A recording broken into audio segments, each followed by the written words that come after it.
алдымыздағы осы жылдың алдымыздағы август айының 10 күні Өлеңті совхозының бұрынғы Өлеңті ауылының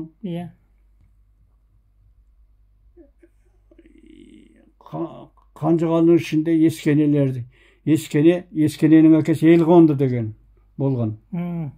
Ескенеден тараймыз бәрімізде. Оны қазақтың қосымшаты Жалпақбас деп атаған ғой. Негізгі атамыздың аты Ескене. Ескененің әкесі Елғонды. Елғондыға Ескенеге тараған ұрпақтарға ас берейін деп жатыр. Өлеңтінің басында.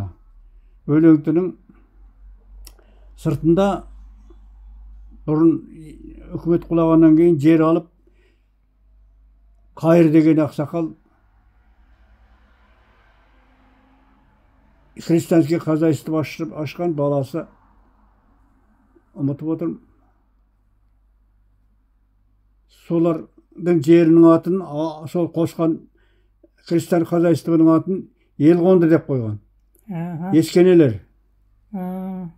Сол Елғондының басына ас береді. Қашан береді дедіңіз? Августтың 10 күні осы алдымыздағы. Мен алдымыздағы июль айы ғой. Сонан кейін августтың басында ас береді. Соған ат шаптырады. 3 түрлі аттан не жарыс? Ат жарыс болады. Ат жарыс болады.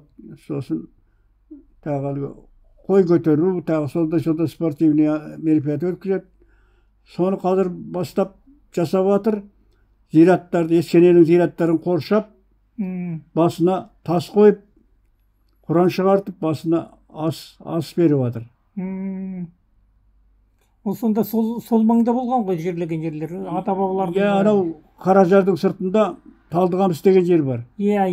Сол екі ортада 20 үй деген жер бар, 20 үй. 20 үйді баяғыда Естай сол жерде туып өскен.